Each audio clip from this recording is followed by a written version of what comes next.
Oi pessoal, espero que estejam todos bem. Eu havia comentado com algumas turmas que eu deixaria essa aula gravada em relação à cultura e ideologia, já que o bimestre foi muito rápido e não deu tempo de avançar, tá? Agora, se você compareceu nas videochamadas, se vocês fizeram as atividades em relação ao pensamento do Guattari, e se você não tem dúvida, seria talvez interessante avançar um pouco o vídeo, né? Agora, se quiser relembrar os conceitos, fica à vontade, tá? Só não pode ficar com dúvidas, ok? Então, vamos falar o seguinte: cultura e ideologia. É comum ouvirmos dizer que um indivíduo é culto porque ele fala vários idiomas ou conhece muitas obras de arte ou literatura, né? Costumamos dizer ainda que uma pessoa não é culta se ela não domina determinados conhecimentos. Indo além do plano individual, há quem compare diferentes povos e afirme que a cultura de um é mais sofisticada e complexa que de outros, né?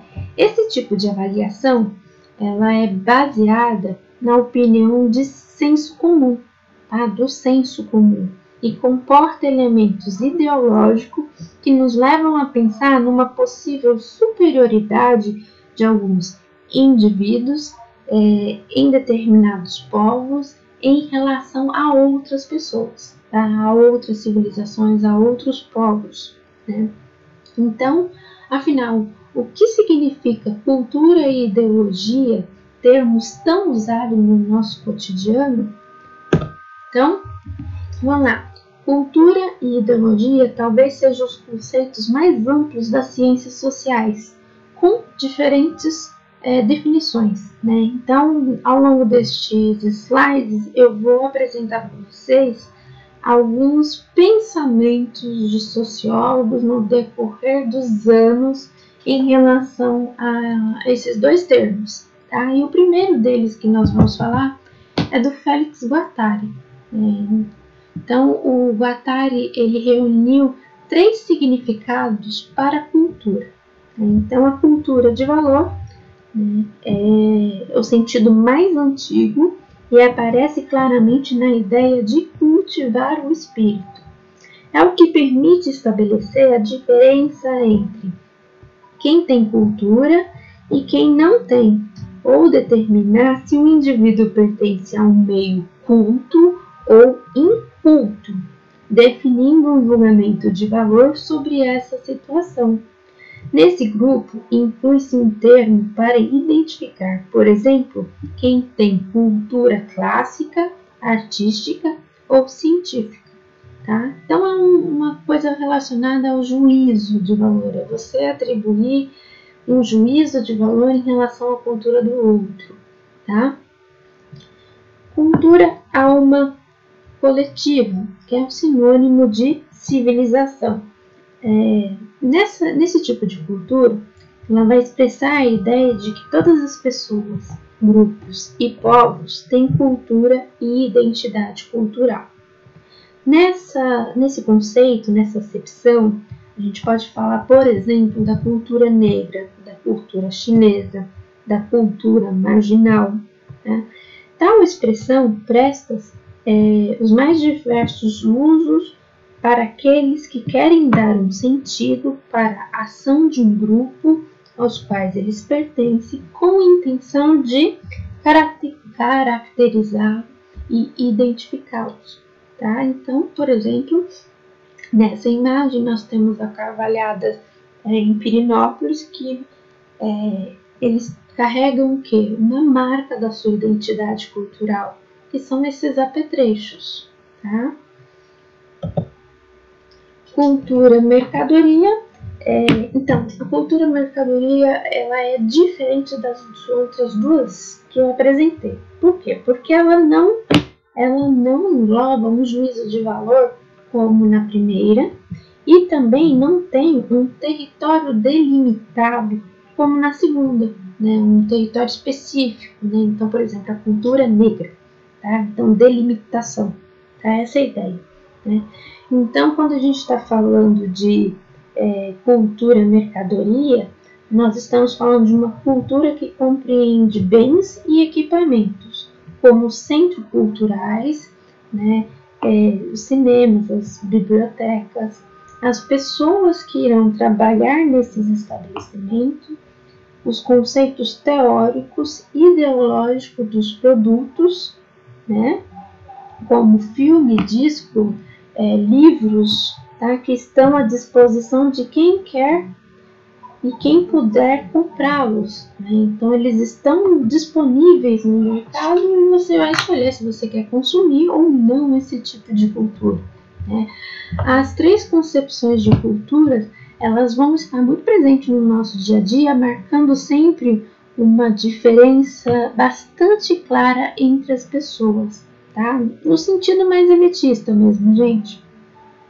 Entre as que têm e quem não tem cultura clássica e erudita, por exemplo, tá?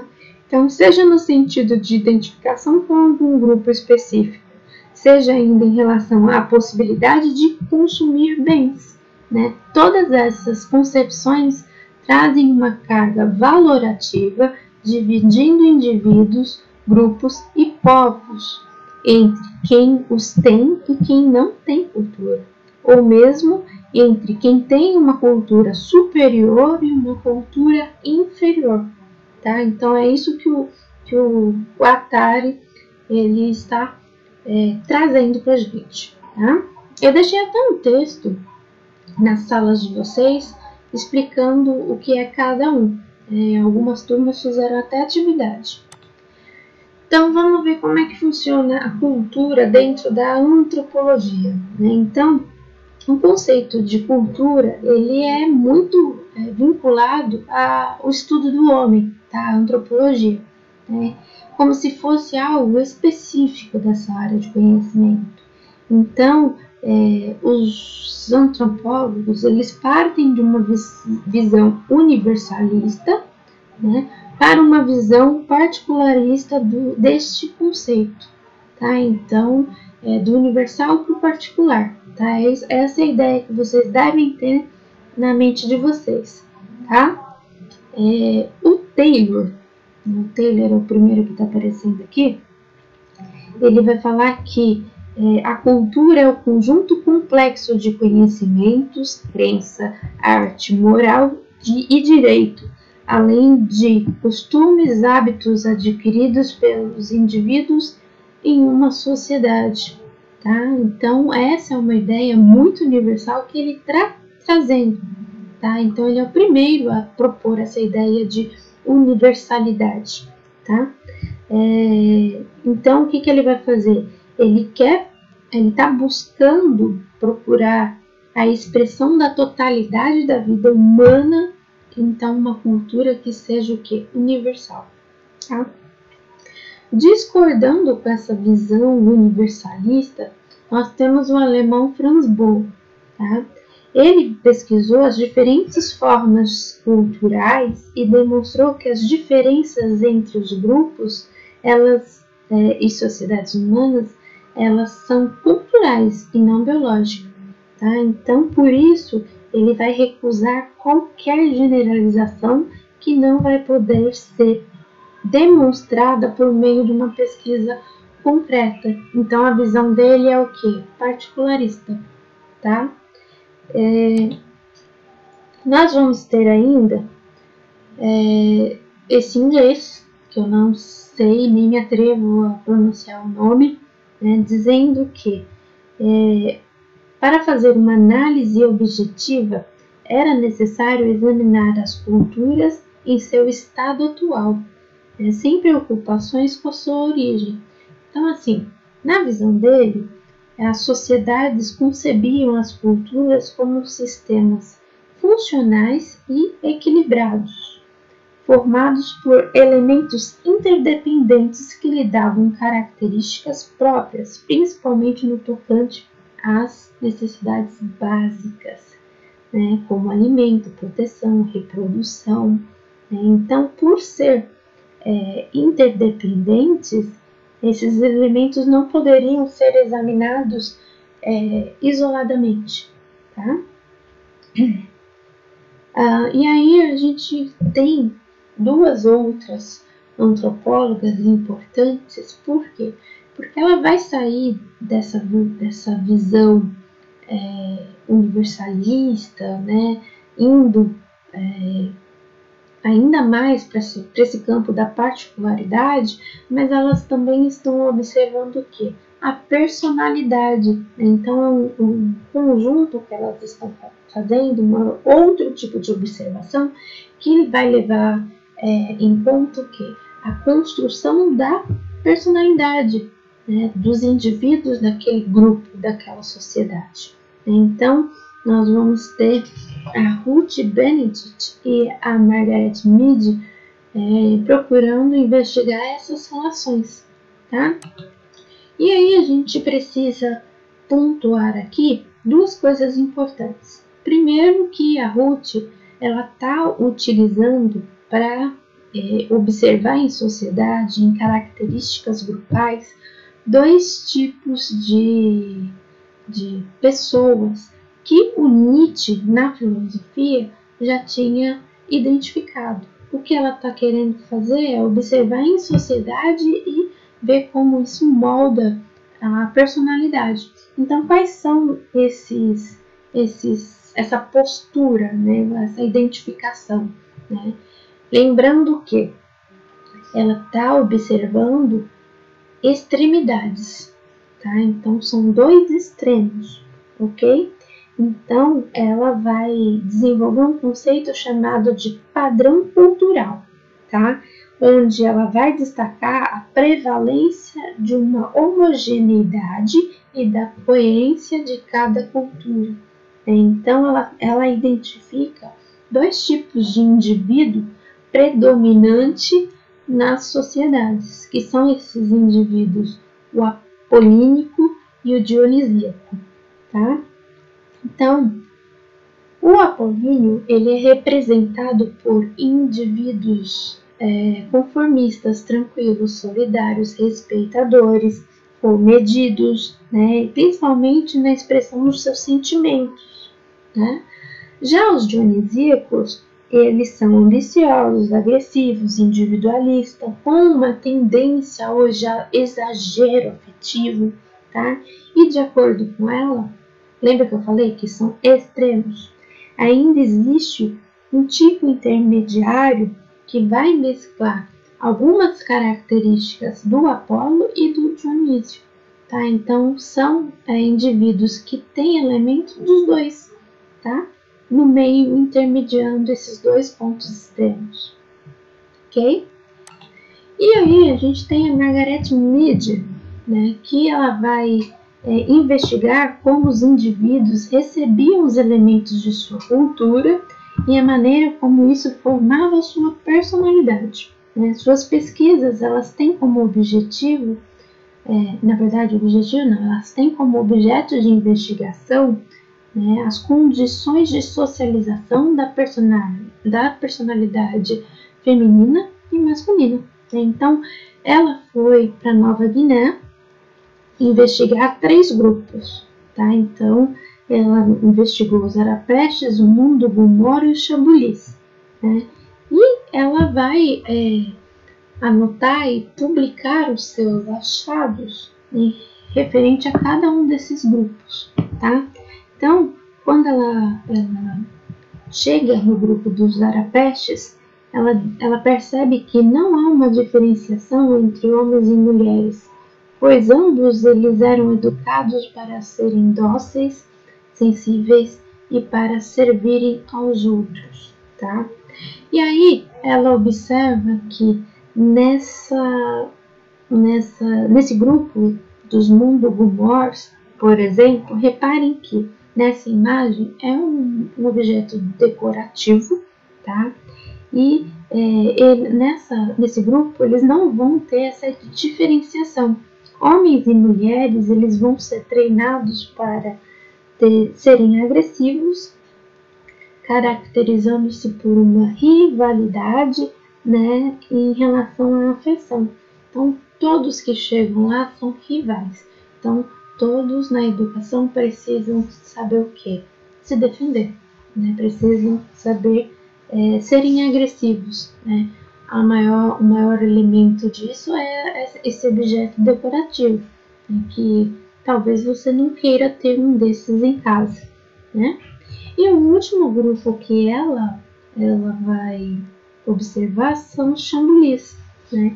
E ela realmente encontra uma diferença significativa, tá? Porque a mulher ela vai ser educada para ser extrovertida, empreendedora, dinâmica, solidária, né? Principalmente com os membros do seu próprio sexo. E já os homens eles vão ser educados para serem sensíveis, preocupados com a aparência, invejosos, né? O que vai tornar esses homens dessa sociedade, desse grupo, inseguros. Tá? Então não é uma coisa muito comum que a gente observa facilmente por aí, né, nas nações. Né? Isso vai resultar numa sociedade onde as mulheres vão ter o poder econômico, político, né, e vão garantir o que for necessário para esse sustento desse grupo. Né? E o homem não, o homem ele está ali preocupado com as atividades que envolvem o matrimônio e também com a estética, a beleza, tá? Porque eles precisam ser o quê? Atrativo para essas mulheres, tá?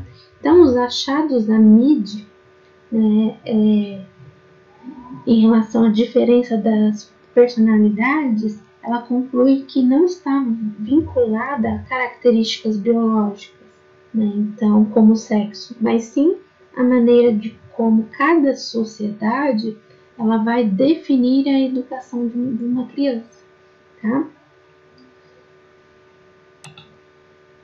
E aí nós temos o Levi Strauss, né? Deixa eu voltar rapidinho. Olha só, se você pensar na Margaret Mead, você pode usar exatamente essas três observações que ela faz nos grupos para você, por exemplo, embasar um texto que você venha fazendo no Enem. Tá? Então, se você entender como é que ela está analisando a formação, a influência da cultura na personalidade desses três grupos, é algo que você pode explorar, por exemplo, num texto que envolve o termo cultura. Tá? Então, vamos falar do Strauss, né? O Strauss, ele é um antropólogo que nasceu na Bélgica, mas ele viveu e desenvolveu uma grande parte dos seus trabalhos na França, né?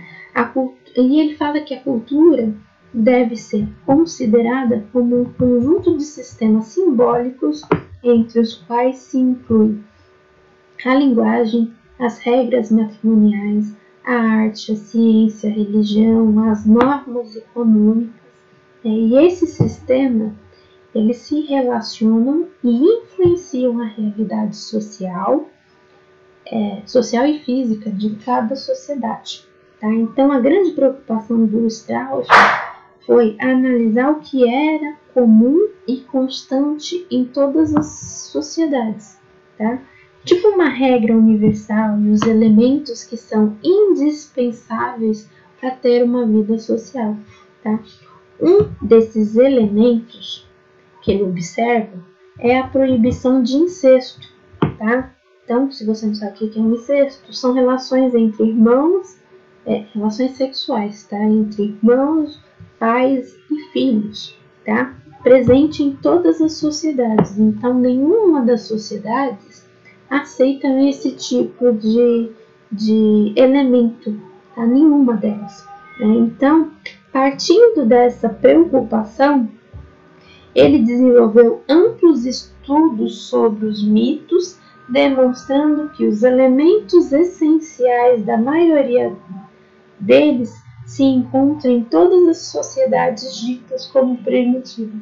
Ou seja, em todas as sociedades, mesmo as mais primitivas, nenhuma delas aceita esse elemento de incesto.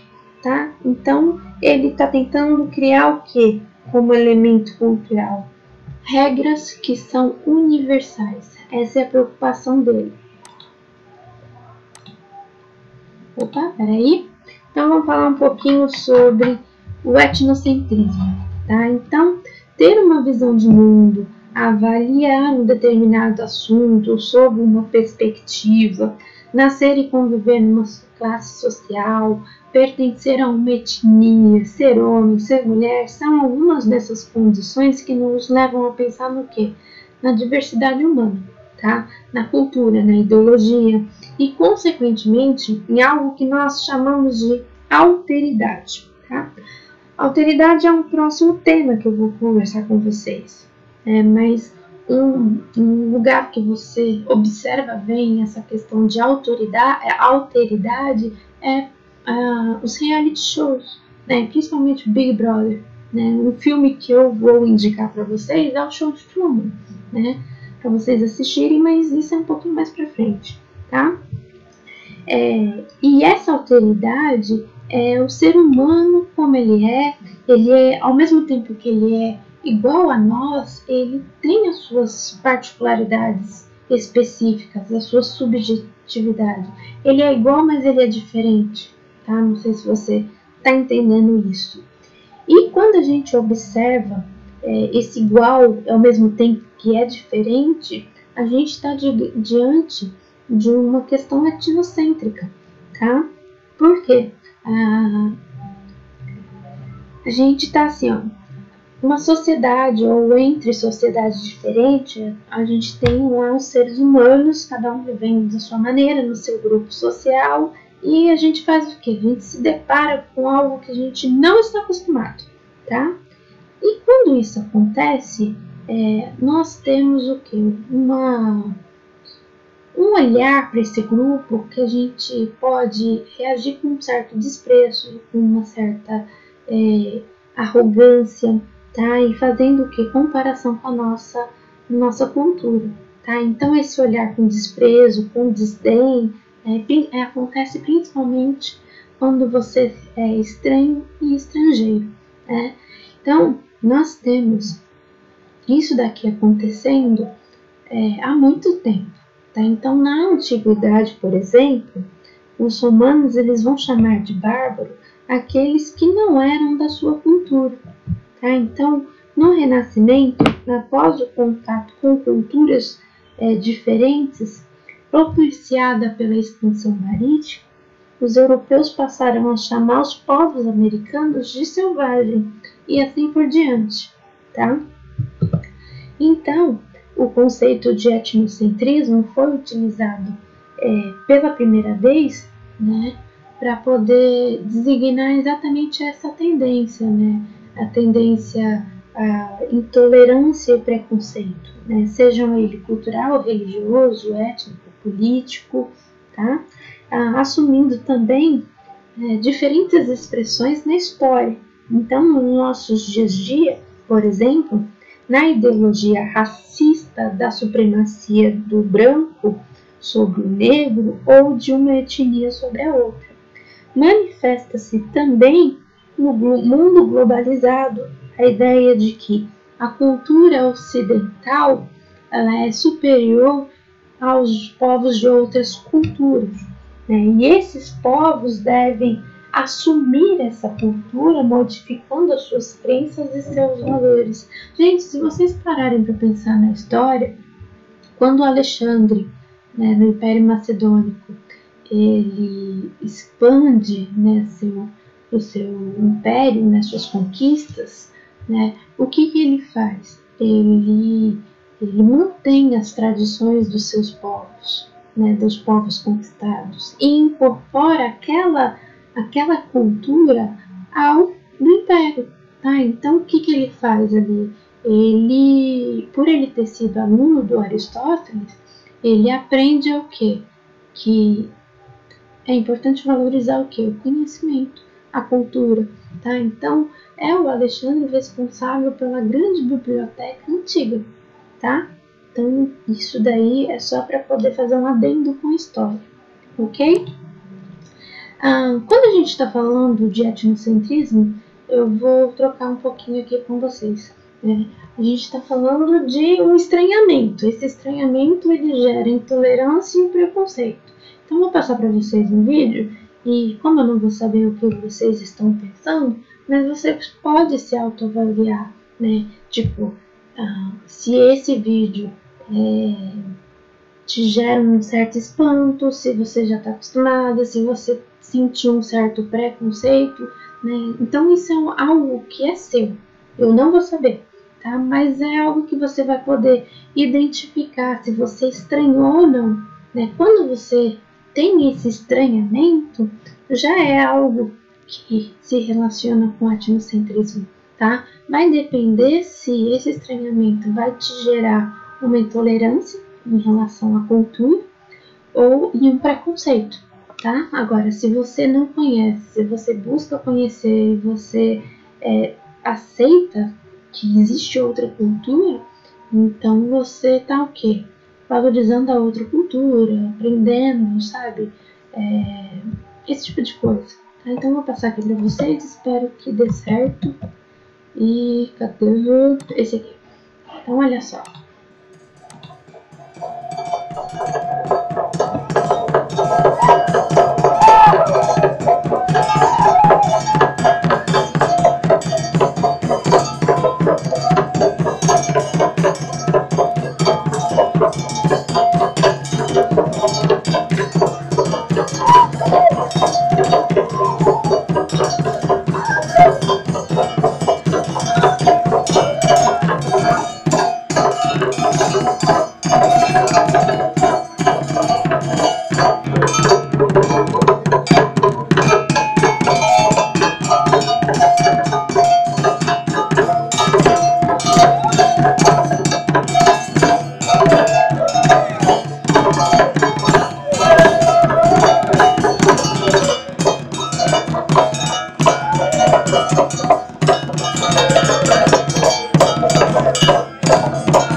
Gente, olha, reparem o seguinte, reparem o lugar onde eles estão. Então, qual é o aspecto, né, desse grupo, tá? Então, reparem que o verde aqui, ele quase não existe, tá?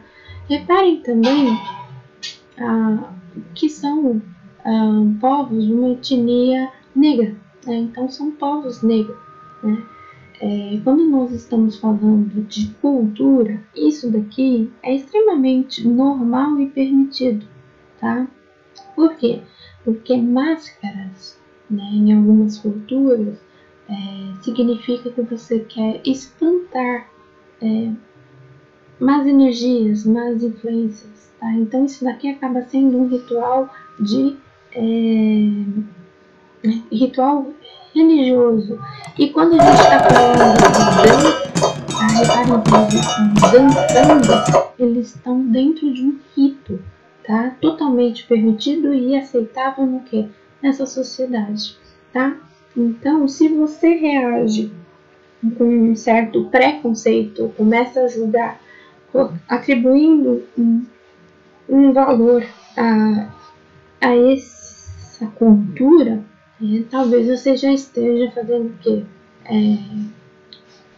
Avaliando que a sua é melhor, tá? Então, desenvolvendo o quê? Um certo preconceito, tá? Que faz parte do que? Do etnocentrismo, tá?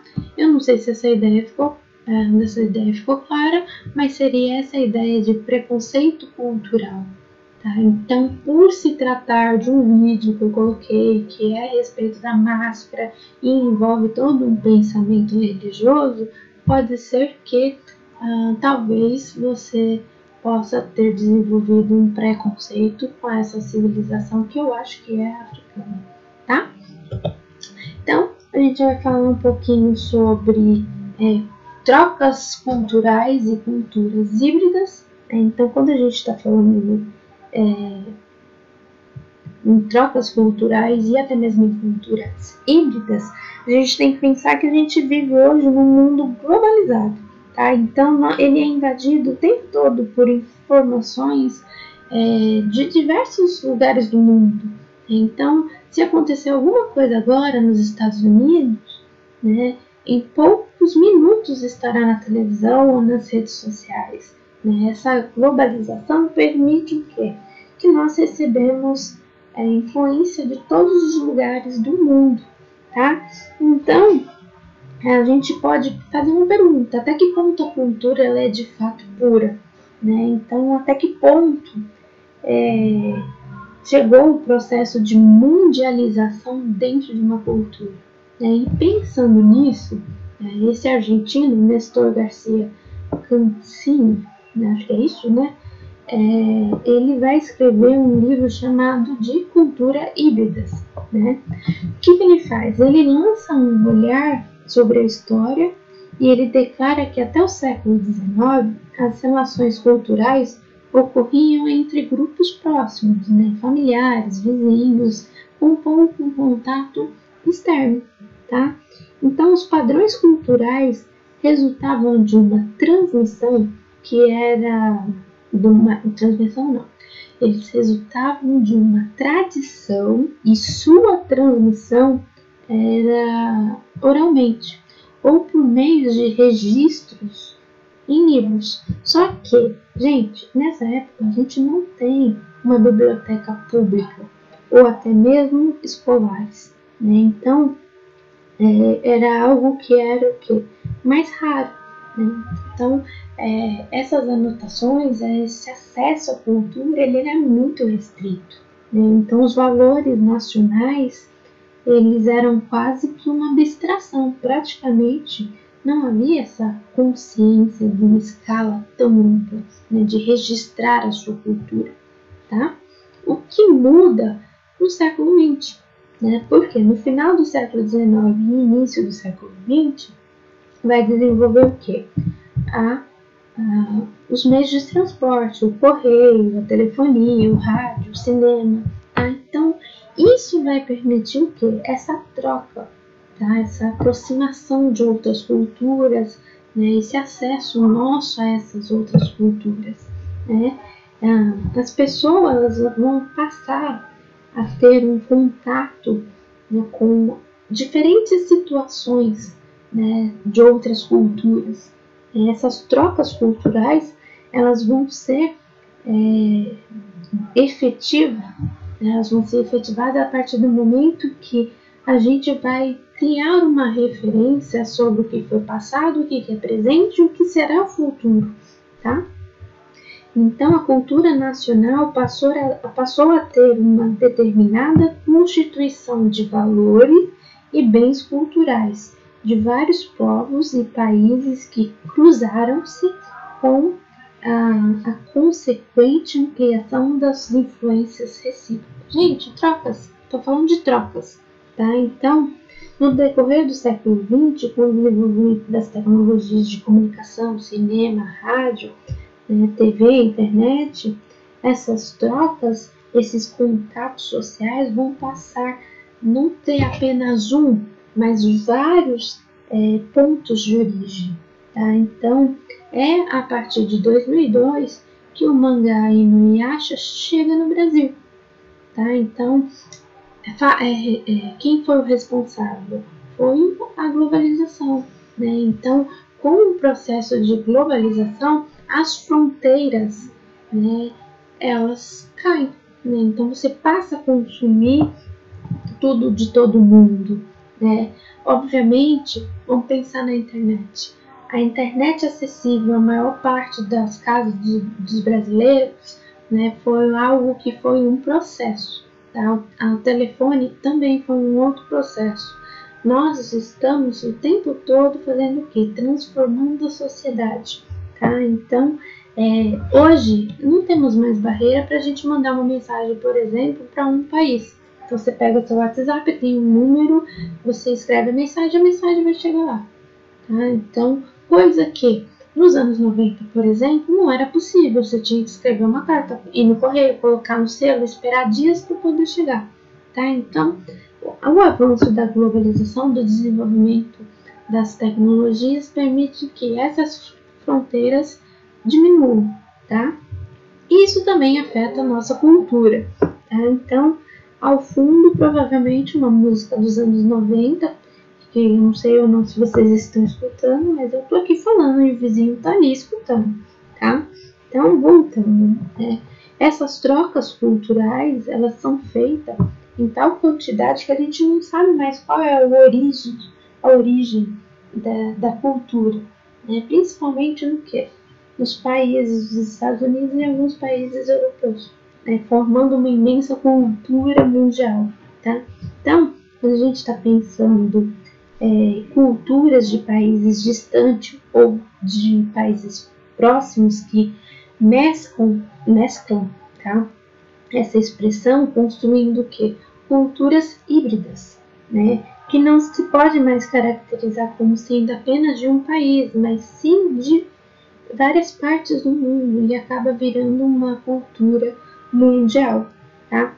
Elas continuam presentes, ativas, mas coexistem com as culturas híbridas, que também atingem o cotidiano das pessoas por meio de música, pintura, cinema, literatura, normalmente fomentada pela concentração crescente dos meios de comunicação. Tá? Então, tem alguns elementos que nós incorporamos no nosso dia a dia, a gente não sabe mais qual é a origem delas, tá? Então isso acaba se tornando o quê? Uma cultura híbrida. Isso daqui foi lançado lá no Japão, né? Chegou no Brasil em 2012 e hoje, principalmente as crianças e adolescentes conhecem, né? Quem foi criança e adolescente nessa época conhece, tá? Então, embora seja original do Japão, nós consumimos esse tipo de cultura. E aí a gente tem um filósofo holandês que fala que haveria a possibilidade de uma diversidade cultural ainda maior e significativa, tá? Então, se a gente parar para pensar, ele diz que é importante preservar as formas particulares, grupais, regionais ou nacionais para que se alcance uma democracia cultural de fato. Então, nós precisamos valorizar o quê? A cultura, a nossa própria cultura, né, para que haja essa democracia cultural. Tá? Então, um obstáculo que nós temos que vencer é essa ideia de dominação cultural, que uma cultura é melhor que a outra. Tá? Não tem. Para ele, não tem. Então, é importante que as nações elas preservem a sua cultura, o que faz parte daquele povo. Tá? E aí a gente tem que falar sobre o que é cultura erudita e o que é cultura popular, tá? Já que existe uma separação, que é exatamente essa ideia, tá? Entre o que é uma e o que é outra, que está relacionada à divisão de classes, né? As classes sociais de cada um, tá? Então, cultura erudita, quem tem acesso é a elite, né? A burguesia, né? E a cultura popular é a cultura do povo, tá? Então, seria essa a classificação, né? Então, a cultura erudita, ela vai abranger expressões artísticas, né? Como música clássica de padrão europeu, artes, teatro, literatura, tá? Isso tudo do quê? Do cunho universal, tá? E aí, como qualquer outra mercadoria, né? Então, ainda falando dessa cultura erudita, né? Como qualquer outra mercadoria, alguns desses produtos eles podem ser comprados e até deixados como herança, como bem físico. Então, por exemplo, quem tem muito dinheiro tem acesso à compra de quadros, né? Tem lá assim, exposto na sua parede tudo, mas quando morre faz o quê? Passa para o seu filho, tá? Então, uma coisa que a gente pode relacionar essa ideia de cultura erudita e cultura popular é também o renascimento cultural que vocês veem na história, tá? Daqui a pouco eu vou falar um pouquinho sobre isso, tá? Relacionando história e sociologia, tá? Então, quando a gente está pensando em cultura popular, ela se chama popular porque ela vem da população, né? Então, ela vai expressar os mitos, os contos, a lenda, tá? Na dança, na música, do artesanato rústico, principalmente, tá? Então, estou falando de cerâmica, estou falando de madeira, tá? Isso vai caracterizar o povo, tá? O povão, tá? Então, quando a gente está falando do povão, a gente está falando de uma expressão que ela é genuína do povo, tá? Então, ela é original do povo, ela é do povo, povão. Essa é a ideia, povão, tá? E quando a gente está falando de cultura popular, temos a falsa ideia de que está muito ligada só ao meio rural, quando na verdade temos essa expressão também nos centros urbanos. Então, se você visita São Paulo, você pode ver em algumas áreas, não vou falar de toda São Paulo, mas tem alguns lugares de São Paulo onde tem muita arte expressa por grafite, né? Se você conhece hip hop, por exemplo, você está diante de uma expressão popular, tá? E aí, então, os Racionais MCs é um grupo dessa expressão popular, né? No Brasil, nós temos o MPB, que também é outra expressão do povo, até mesmo como crítica social, tá? Então, isso vai ser o quê? Vai ser parte do sincronismo musical, né, do interior para as grandes cidades, tá? Então tem isso. E se você parar para pensar, nós temos algo na nossa cultura chamada de folclore, né? Então o próprio folclore ele é um discurso do povo, ele é o saber do povo, né? Então estou falando exatamente a etimologia da palavra, né? Folks que é povo, e lore que é saber. Então, é saber do povo, discurso do povo, sabedoria do povo, conhecimento do povo, são todas as definições que cabem no quê? Dentro do folclore, né? Então, quando a gente está falando desse saber do povo, a gente está falando de algo que é genuína do povo, tá? E aí a gente pode voltar um pouquinho na história, já que a gente está falando de cultura popular e erudita, né? A gente pode voltar um pouquinho na história e pensar lá os gregos antigos, tá? Os gregos eles não têm uma palavra para poder fazer referência à cultura, né? Então a palavra cultura vem do latim, né? E essa expressão ela faz junção, né? Ela remete à ideia de cultivar a terra, de cuidar da planta, de preparar o solo, semear, né? Fazer de tudo para que a planta se desenvolva, cresça e floresça, tá? Dê frutos. Tá? Então essa é a ideia de cultura, né? Mas os gregos não têm essa palavra. Algo que se aproxima a esse conceito é algo que eles chamam de paideia. Tá? A paideia é aquilo que se ensina à criança. Tá? Então é algo que você vai ensinar a criança, vai desenvolver na criança para ela se tornar um adulto. Tá? Então é o mais próximo que a gente vai ter nos gregos. tá? Então hoje eu vou falar para vocês do Alfredo Bozzi, né? Alfredo Bozzi, ele morreu recentemente em São Paulo, né? Ele é brasileiro, ele era um professor da USP e ele fez algumas observações muito importantes em relação à cultura, tá? Então, para ele, a cultura está vinculada ao ato de trabalhar, tá? Então, a determinada ação de ensinar uma criança a cuidar de seu plantio, né? Então, se você pensar nesse sentido, você vai perceber que todos têm acesso à cultura, tá? Pois todos podem trabalhar. Então, vamos pensar assim, ó. Para escrever um romance é preciso trabalhar a narrativa.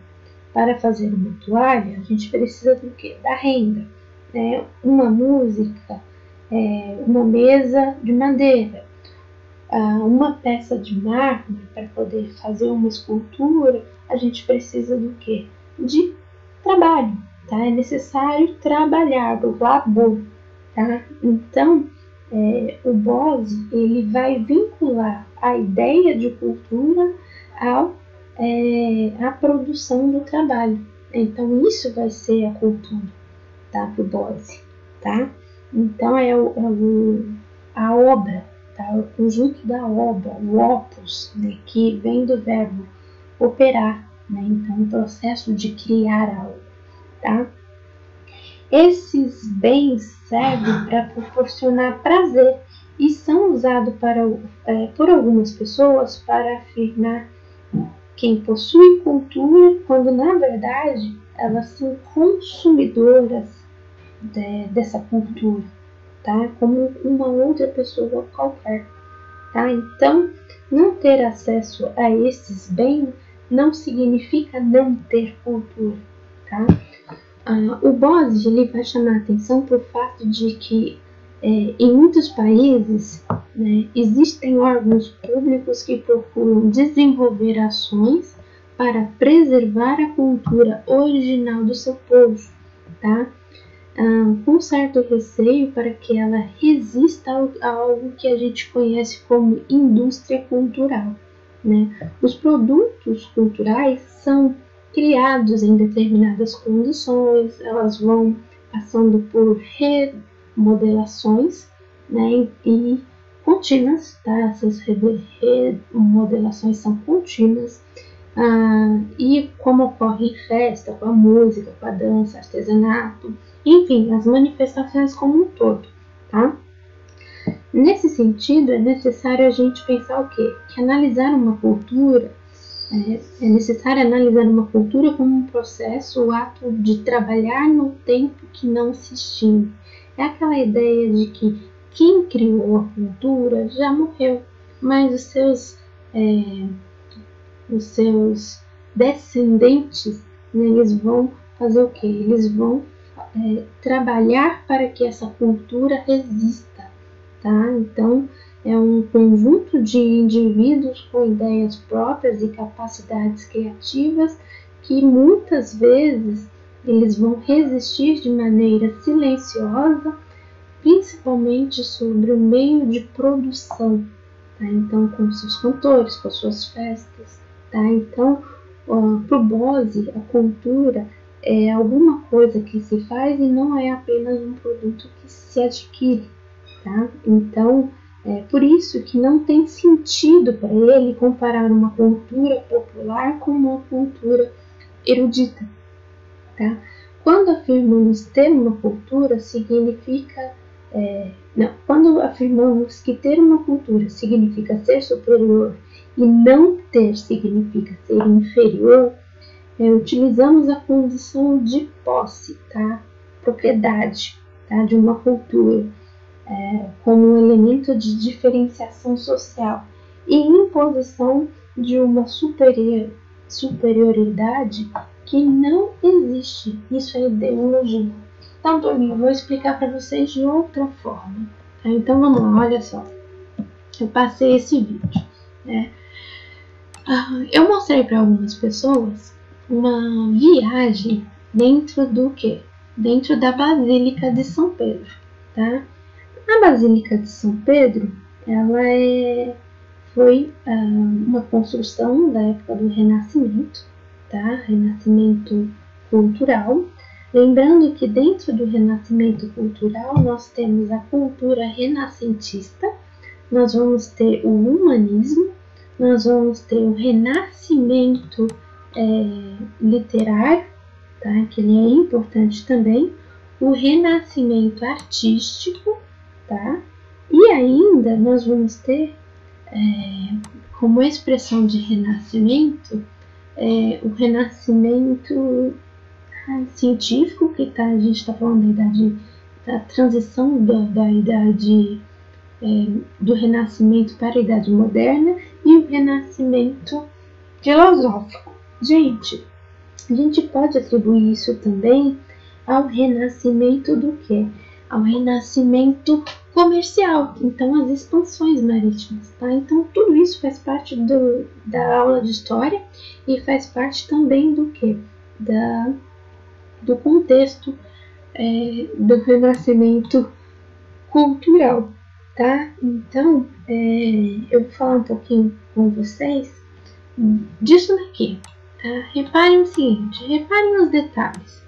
Tem aula que eu já fiquei mostrando isso para vocês, tá? Mas reparem aqui, ó, esse detalhe das escadas, tá? O lugar que não é aberto ao público, tá? Reparem o que? Como que a Basílica de São Pedro ela é cheia de esculturas, de detalhes, tá? Isso é importante você saber, porque isso daqui é a elite que paga, mas a elite não produz, tá? Então a elite ela tem o dinheiro para poder bancar, mas ela não tem a capacidade de produzir, tá? Mas ela consome isso daqui, tá? Não sei se vocês estão conseguindo entender essa ideia, tá? Mas seria exatamente o que? Seria isso, tá? Então, quando a gente está pensando no renascimento cultural, ele vai ser um movimento que começa na Península Itálica, no século XIV, e ele se estende por toda a Europa até o século XVI, tá? Então,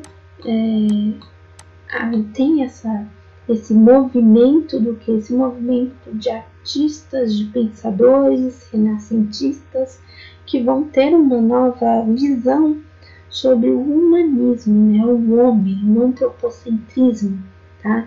Que é a revalorização do que? Da antiguidade clássica, tá? Qual é a antiguidade clássica, gente? É o período do Sócrates, do Aristóteles, do Platão, tá?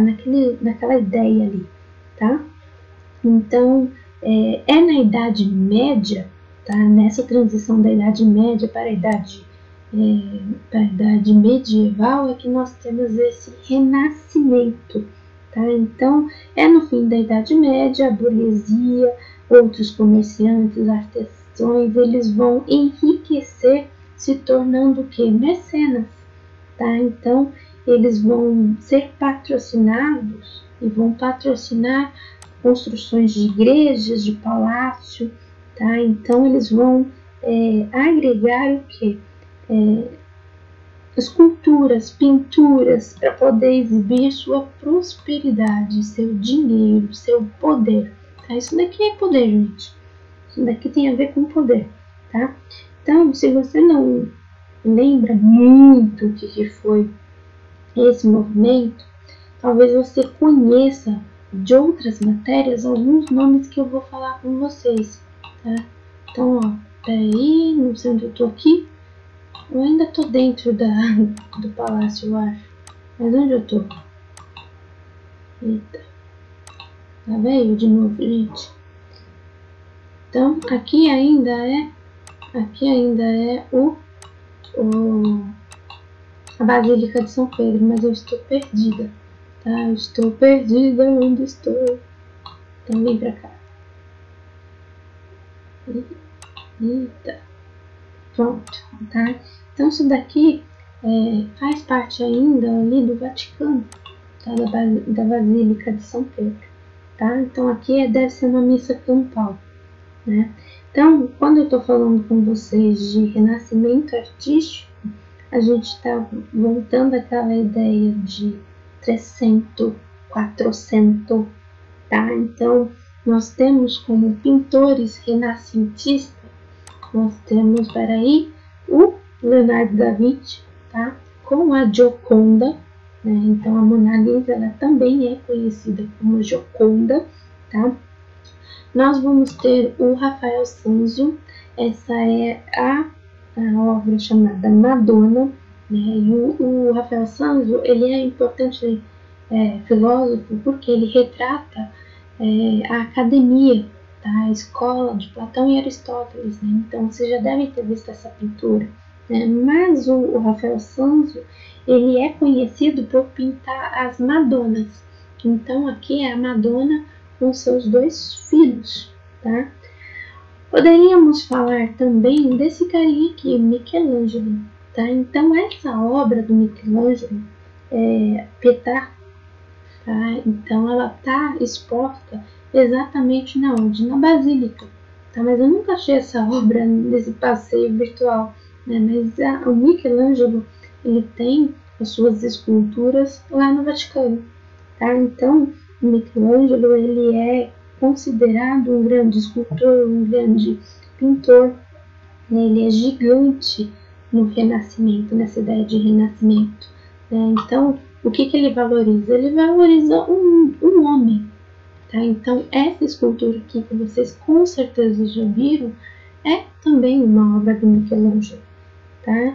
Ele é responsável, Michelangelo, pela confecção, né? Então, ele que fez os arcos da Capela Sistina, tá? Então, aqui nesse site, né, a biografia está falando um pouco sobre a história do Michelangelo, tá?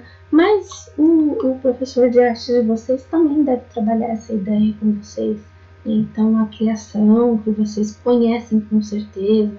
Algumas obras vocês não conhecem, talvez eu não saiba explicar porque não é do campo da filosofia, né? Então tem a obra, a arte também, tá? E a gente pode falar na literatura, nós vamos ter influências do Dante Alighieri, né? Que é aquele autor que escreve o que? A Divina Comédia. Deixa eu ver se está aqui, a Divina Comédia.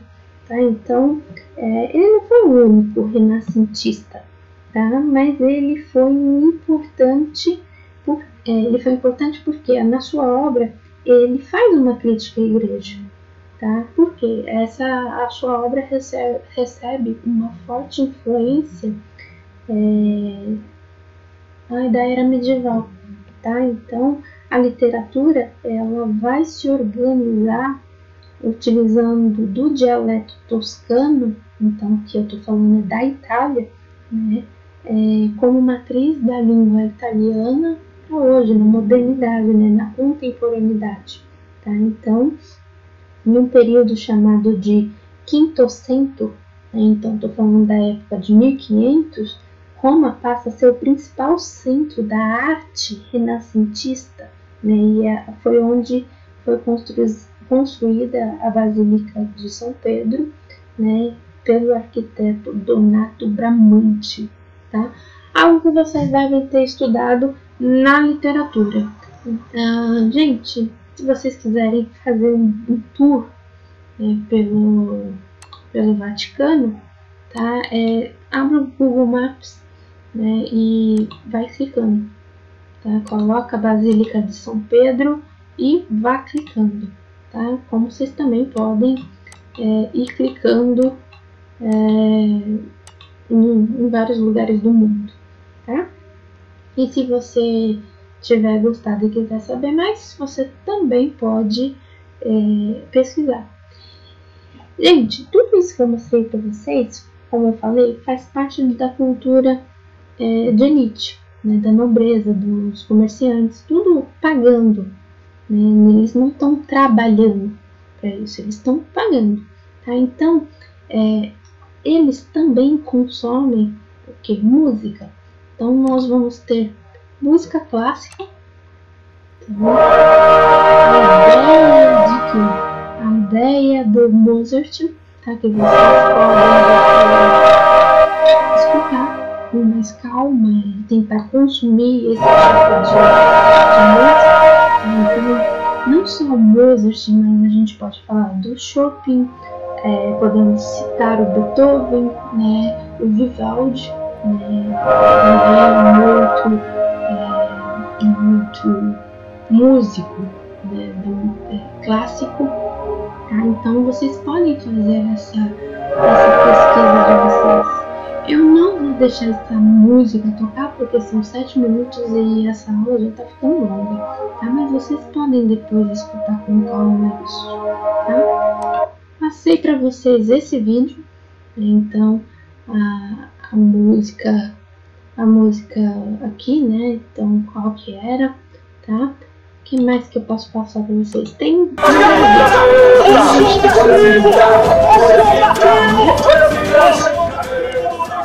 olha só, quando a gente está falando de Brasil, cultura popular, a gente pode falar sobre o Festival de Parintins.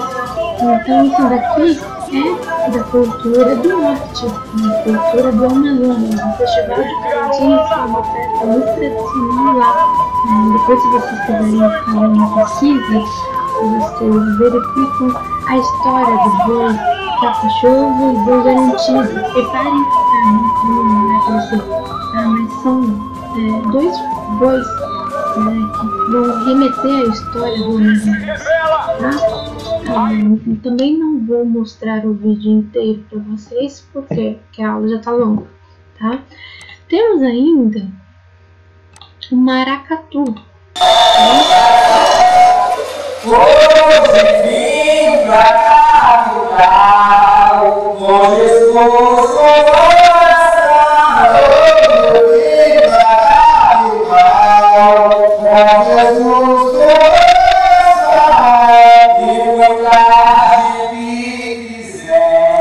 Gente, maracatu é bem legal, é algo que tem frutos. Uma vez eu fui em Santos, eu acabei participando de um domingo de tarde no centro histórico que tinha, eles estavam lá. Não me recordo exatamente do dia, nem sei se foi toda semana, mas foi um evento que eu participei assim, sem querer, porque eu não sabia, mas eu achei muito legal a respeito do maracatu depois, né? Se vocês quiserem, isso aqui faz parte da expressão do povo, tá? Então cultura popular, a expressão do povo, ok? O que mais que tem rapidinho? Deixa eu tentar finalizar essa aula. E aqui é o que? A grande festa. Então aqui nós vamos ter a expressão da festa junina. Então a festa junina é isso que a gente comemora na escola, mas que também remete a quê? Remete a ideia de uma cultura popular, uma cultura de povo, principalmente a nossa cultura. Então isso daqui é uma festa do nordestino. Tá? Enfim, deixa eu ver. E aí a gente tem o conceito de ideologia. Tá? Então a gente vai falar um pouquinho sobre ideologias, tá? Para poder finalizar o slide. Tá? Então, a ideia de que a cultura nasce da análise das sociedades antigas, mas o conceito de ideologia é um produto essencialmente moderno, tá? Pois antes da Idade Moderna, as explicações da realidade eram dadas por mitos ou pensamentos religiosos, tá? Então, embora não tenha utilizado essa expressão ideologia, né? Francis Bacon, ele vai escrever um livro chamado Novo Órgão, tá? Em 1620. E nesse livro ele não utilizava o termo, mas ele recomendava um estudo baseado na observação e declarava que até aquele momento o entendimento da verdade estava obscurecido pelos ídolos, ou seja, por ideias erradas e irracionais. Gente, o que eu estou falando com vocês aqui é que algumas salas eu dou aula de filosofia. E nessas salas, muito provavelmente, eu vou falar sobre a teoria dos ídolos.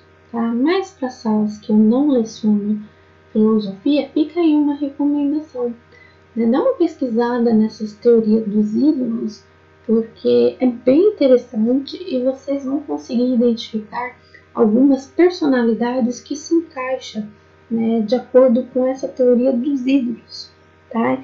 E essa ideia de ídolos remete a ideias erradas e irracionais. Tá? E aí, baseado no conhecimento é poder, que é uma frase do Francis Bacon, tá? O termo ideologia foi utilizado inicialmente, na verdade, pelo francês Destutt de Tracy. Tá? Então, o que ele está propondo? Ele está propondo um livro chamado Elementos de Ideologia. Então, ele está escrevendo em 1801, né, algo que dá sentido à ciência da gênese da ideia. Tá? Então, ele vai procurar elaborar uma explicação para os fenômenos que são sensíveis, ou seja, percebidos pelas nossas sensações, que interferem nas ideias, na vontade, na razão, na percepção e também na memória. Tá? Então, é os sentidos interferindo. Tá? Então, essa ideia de conhecimento empírico, conhecimento racional que vocês aprendem em filosofia, ela também é importante para a gente pensar alguns conceitos em sociologia, tá? E nós vamos ter o Napoleão Bonaparte como um personagem importante que falou sobre ideologia, tá? Então, o segundo conceito, né, a ideia falsa ou ilusão, tá, que ele utilizou perante o Conselho de Estado em 1812. Tá? Então, Napoleão afirmou nesse discurso que seus adversários que questionavam e perturbavam a sua ação governamental eram metafísicos, pois não pensavam, pois o que pensavam não tinha conexão com o que estava acontecendo de fato e na história. Tá? Então, baseado nisso também, o Augusto Comte, ele é considerado o pai da sociologia, ele vai retomar essa ideia que o Tracy propôs. Tá? Então, essa ideia de que os sentidos interferem na formação das ideias, tá? E ele vai fazer o quê? Ele vai partir das sensações. Então, as sensações elas precisam acontecer no corpo e no ambiente. Então, você sente e você está inserido em algum lugar, tá? E por meio disso, ele vai acrescentar um outro conjunto de ideias de que precisa acontecer aquilo em uma determinada época. Tá? Então, aquilo só acontece daquele jeito porque aquele momento, aquelas pessoas, aquela sociedade está vivendo daquele jeito. Porque se fosse outra época, seria de outro jeito. Tá? O que de fato não está totalmente errado se você analisa a história para trás. Então, se antigamente uma adolescente que engravidasse sem casar era a vergonha da família, hoje se acontece isso, os avós da criança acabam que educando a criança, né? Então isso é o que? Uma transformação que a sociedade acabou passando, tá? Então não adianta analisar uma ideologia, essas sensações, né, pensando no antigamente, tem que pensar agora, nesse sentido agora, na época contemporânea que estamos vivendo, tá? E aí o Karl Marx, sempre que a gente pensa em ideologia, a gente vai pensar no Karl Marx. Eu acho que isso é quase um pensamento de senso comum, né? Ele não vai apresentar apenas uma ideia de ideologia. Tá? Então, ele vai escrever um livro sobre a ideologia alemã. Tá? Então, é um livro. Ele vai pensar outras formas de ideologia. Tá? Então, ele vai referir a ideologia como um sistema elaborado de representação de ideias que correspondem à forma de consciência que os homens têm em uma determinada época. Reparem o seguinte, ele pegou as lutas de classes, ele pegou a ideia do Augusto Comte, né? Ele pegou também, o Karl Marx, ele é alemão e ele utiliza da filosofia alemã para poder também pensar a sua ideia, né, de pensar a sua teoria de ideologia.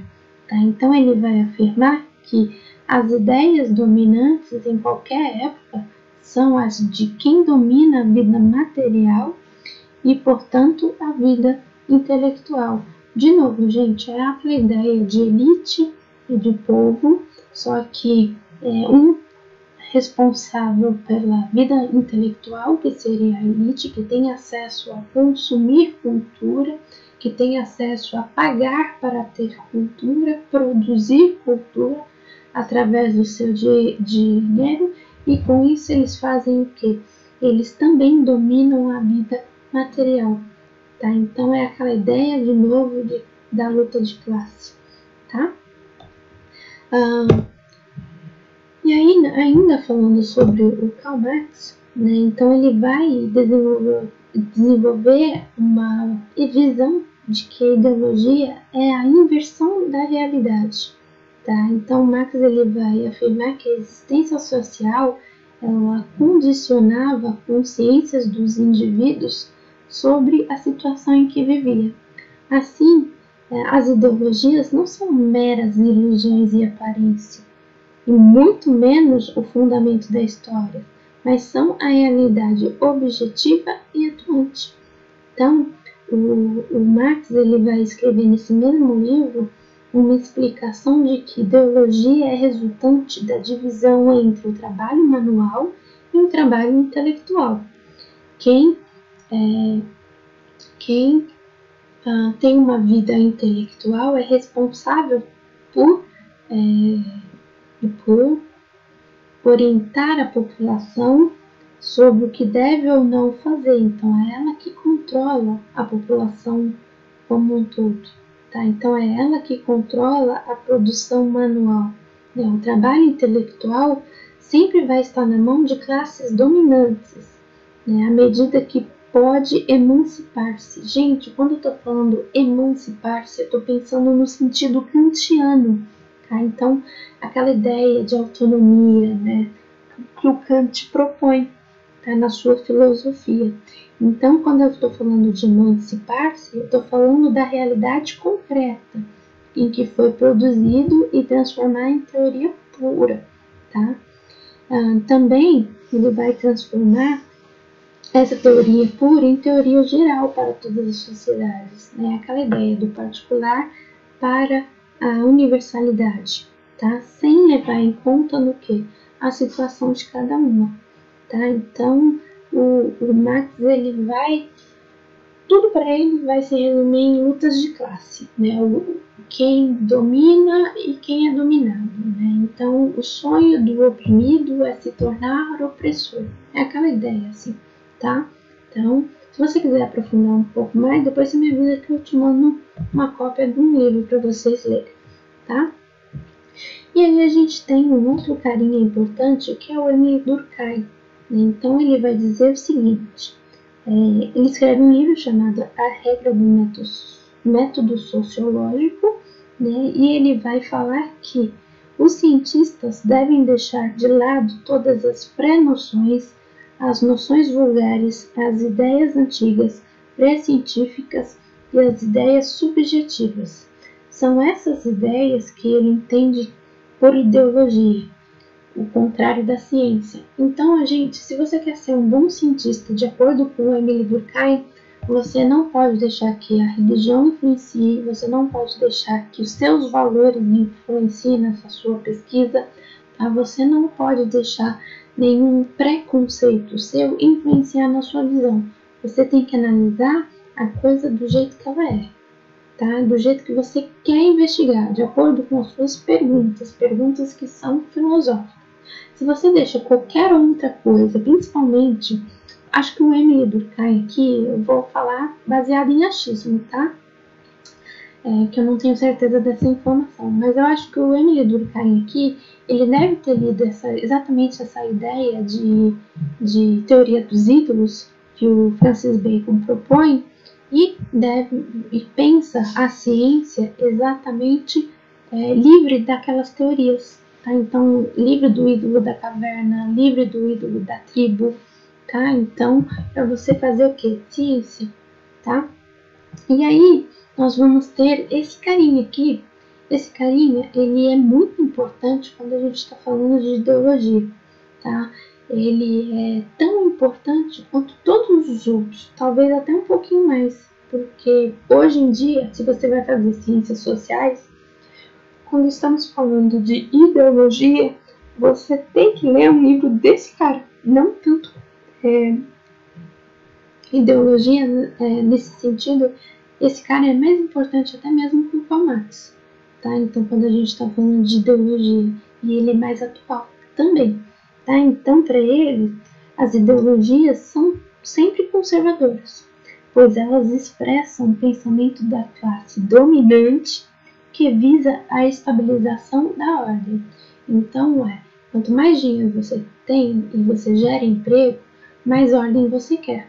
Tá? Então, você acha que se você domina a outra classe, você tem o quê? Estabilidade da ordem. Tá? Então, ordem e progresso. Talvez ele também se baseou no pensamento do Augusto Kant.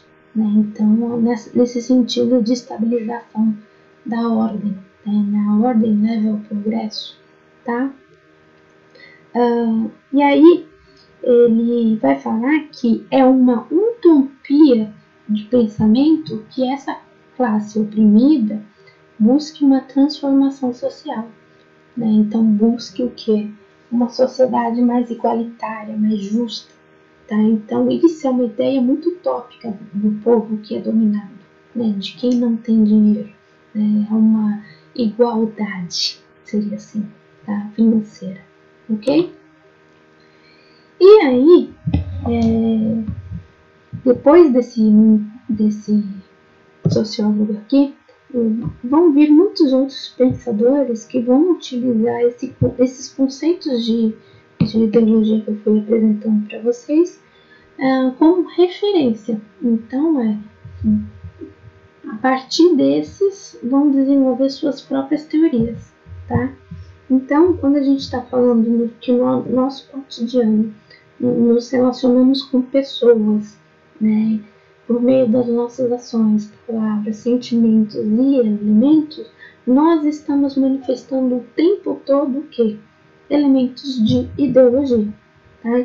Então, se nós vivemos numa sociedade capitalista, a lógica que é a estrutura, a da mercadoria, permaneiam todas as nossas relações sociais, econômicas, políticas, sociais e sentimentais. Gente, podemos dizer que existe um modo capitalista de viver, de sentir e de pensar.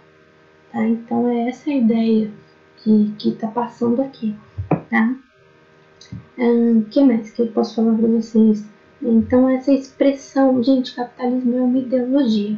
Tá? Então, eu estou falando do capitalismo, mas eu poderia estar falando do fascismo, do nazismo, eu poderia estar falando do liberalismo, né, do neoliberalismo, do conservadorismo. Tudo isso são ideologias políticas, tá?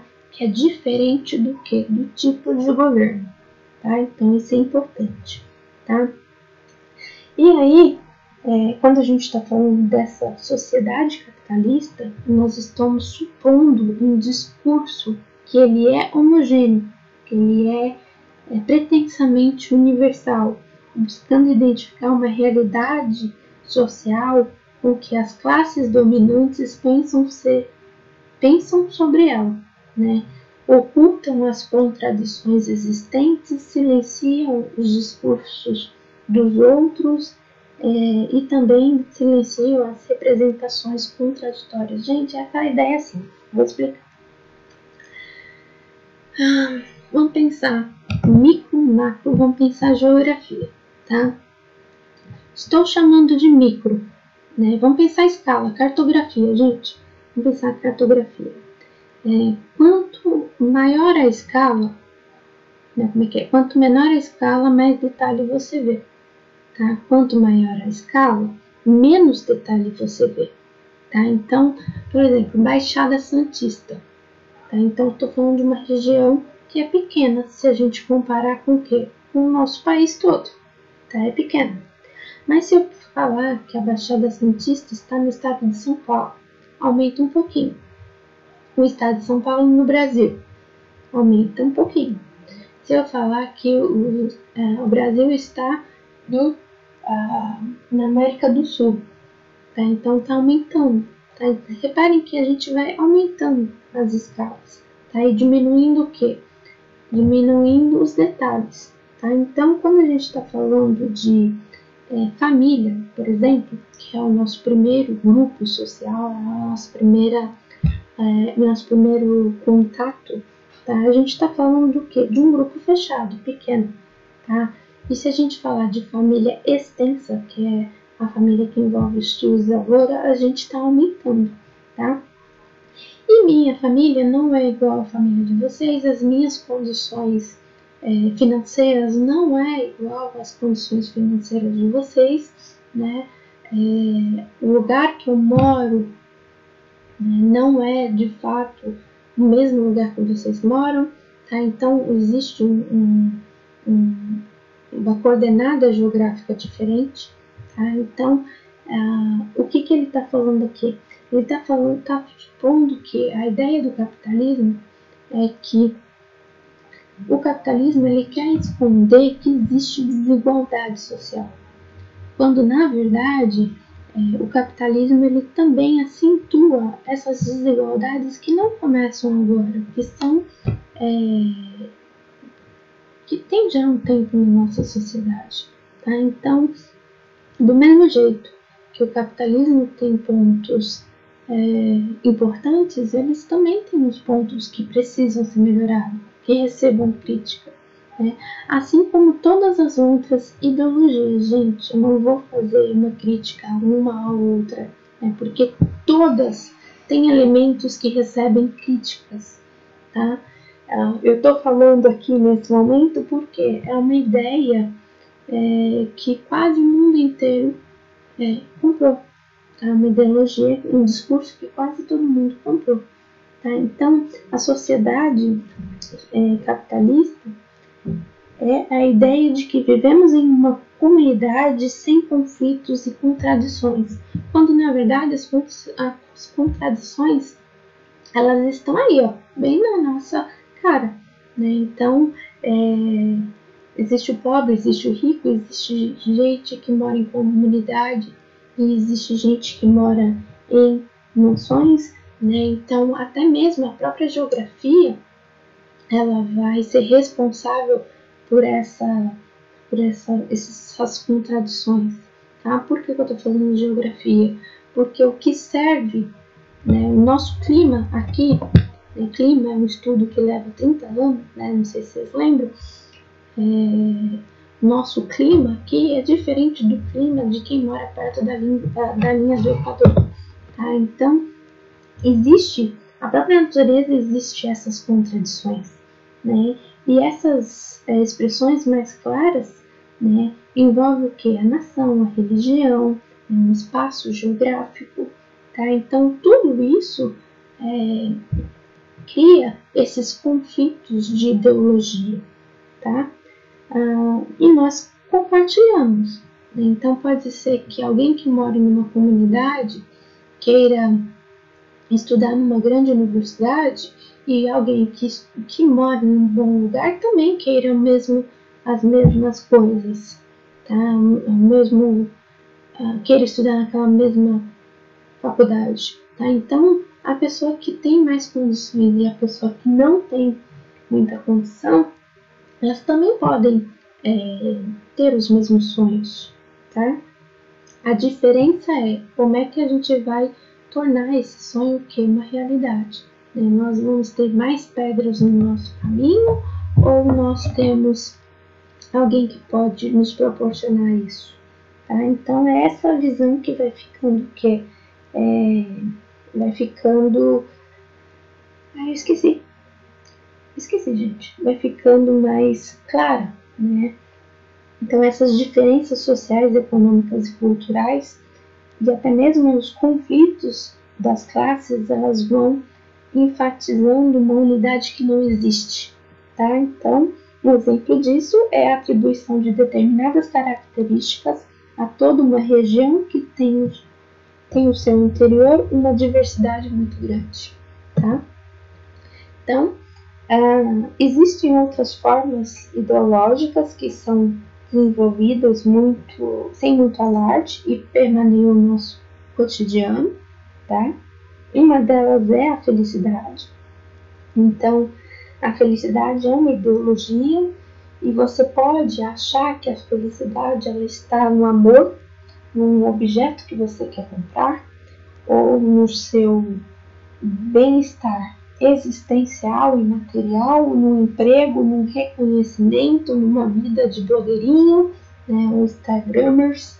Então, você pode achar que essas situações elas estão relacionadas à felicidade, mas muita gente condiciona essa ideia de felicidade a uma vida amorosa, né, achando que a felicidade é o outro que te proporciona, quando na verdade a felicidade ela está em você, tá? Então isso também é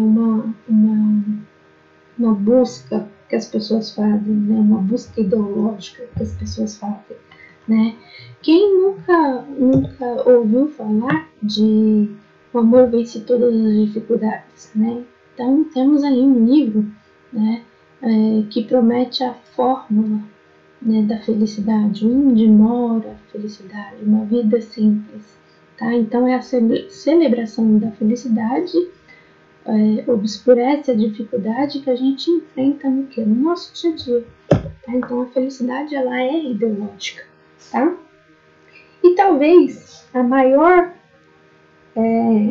de todas as expressões ideológicas que encontramos no nosso cotidiano é o conhecimento científico, é a verdade inquestionável. Então, muitas pessoas podem não acreditar em uma explicação oferecida pelos campos de conhecimentos que não são considerados os campos científicos, tá? Mas basta dizer que trata de uma pesquisa ou informação de um cientista para que se tornem verdade e passem a orientar as práticas do cotidiano. Então, olha só, a gente está vivendo essa valorização dos cientistas, né? Então, quando falou use máscara, né, é um meio que nós temos de evitar o quê? A contaminação pelo coronavírus, né? Baseado no quê? Na ciência, né? Nós estamos desenvolvendo as vacinas baseadas na onde? Na ciência, tá? Já testaram medicamentos que não foram eficazes, mas foi o quê? Um teste científico, né? E o que a ciência nesse momento está fazendo? A ciência está usando as grandes massas, né, os grandes meios de comunicação para poder falar, olha, se cuida. Algumas pessoas estão perdendo a vida, né? Já passaram em todo o mundo mais de 3 milhões de pessoas que acabaram perdendo a vida por causa do coronavírus, né? Então é a terceira maior causa de morte na história da humanidade, né? Enfim, e aí a gente ainda está longe de acabar, né, a pandemia de uma certa maneira, tá? Então, como é que a ciência é superada? A partir de um novo estudo, né, que vai se mostrar o quê? Mais eficaz do que o estudo anterior. Então, qual é a grande preocupação agora do cientista? É buscar uma vacina que seja eficaz para todas as mutações que esse vírus está tendo, tá? Então, desde o início da pandemia, vocês sabem que ele já sofreu diversas mutações, né? E a maior preocupação é buscar uma vacina que seja eficaz contra essas mutações e diminuir o que? O número de mortes, tá? Para a gente poder voltar a uma vida que era antes da pandemia, embora nós agora estaremos depois numa outra grande crise, a crise econômica, tá? Então, nós buscamos dar sentido à nossa vida, a possibilidade de sucesso. A ciência visa como uma grande solução para todos os nossos problemas, males e enigmas. Nesse momento, nosso maior problema é o ir e vir seguro, né, sem contaminar ninguém, né? Enfim, é isso, gente. A gente precisa, só pontuar. O conhecimento científico, ele é histórico, ele tem a sua validade temporária, sendo a dúvida seu maior valor. Então, nós estamos preocupados com o quê? Com as perguntas, tá? Então, se a gente está preocupado com as perguntas, nós vamos fazer o quê? Vamos superar as respostas anteriores, tá? Então é isso, gente. Olha, obrigada se você assistiu até aqui. Se você tiver alguma dúvida, você entra em contato comigo, tá? Aqui a gente vai continuar a matéria a partir dessa ideologia que foi apresentada para vocês, tá bom? Muito, muito, muito obrigada.